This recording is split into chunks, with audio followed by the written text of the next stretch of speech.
Ang sabi ng Biblia, mga minamahal, the prayer of the righteous man have absolute power to touch the heart of God. Have absolute power to touch the heart of God. Yung kompleto, buo na kapangyarihan para mahipo yung puso ng mahal na Panginoon. Kapag mahipo ang puso ng mahal na Panginoon, kikilos yung kamay ng Diyos.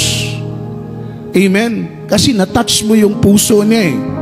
Kaya yung malalim na panalangin, yung mabigat na panalangin, yung taimtim na panalangin, yung panalangin na may daing, yung panalangin na may higbi, yung panalangin na may pagluha, yung panalangin na mga minamahal ko, na siyang panalangin na kinalulugdan ng Panginoon, have power, absolute power to touch the heart of God. At yun po yung ating hinahabol, mahipo ang puso ng mahal na Panginoon. Amen? Kaya nga po kapag mananalangin ka, mananalangin tayo, lumuhod ng maayos. Amen. Hindi yung parang nakadapa ka lang na parang gera ng hapon. Amen? Takot tamaan ng bala, kaya dumadapa na lang. Everybody shout, praise the Lord. Yung prayer, siyempre, nakikipag-ugnay ka sa Diyos eh. He's the King of Kings and Lord of Lords.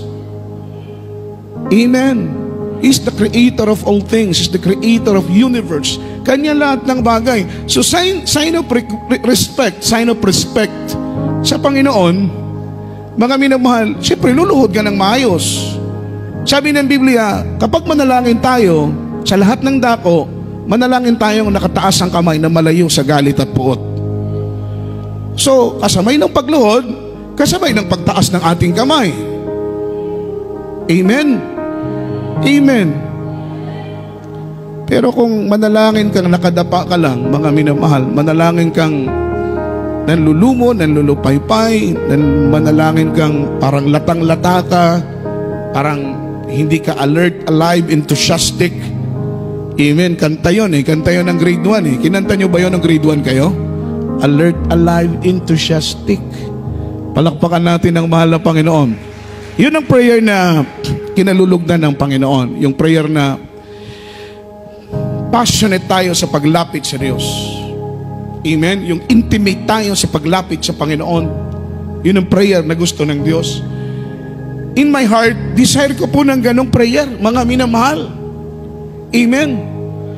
Dahil kung sa akin lang, mga minamahal, hindi na po ko gigising ng madaling araw para manalangin. Kung akin lang. Amen. Pero alam ko po na maraming nangangailangan ng prayers. Unang-unang panalangin ng mahal na pastor. Sa Miracle Hour lang, maraming nagre-request ng panalangin. Iba't ibang mga lugar, in abroad, sa Pilipinas, iba't ibang dako, nagsisend sa amin ng prayer request, comment section. Maraming kailangan ipag-pray. Dito, hindi lumilipas ang araw na wala kaming ipapanalangin. May tumatawag, nagsisend ng message na, Kuya, Ate, i-back up ninyo kami ng prayer. Diba? Palakpakan natin ang mahal na Panginoon. Kaya, hindi po pwede na yung manggagawa tutulog-tulog lang. Amen. Kailangan babangon kami, kailangan gigising kami. Kasi marami kaming ipagpipray, marami kaming iiyak sa ating mahal na Panginoon. Amen po ba? Palakpakan natin ang ating mahal na Panginoon. Everybody shout, praise the Lord.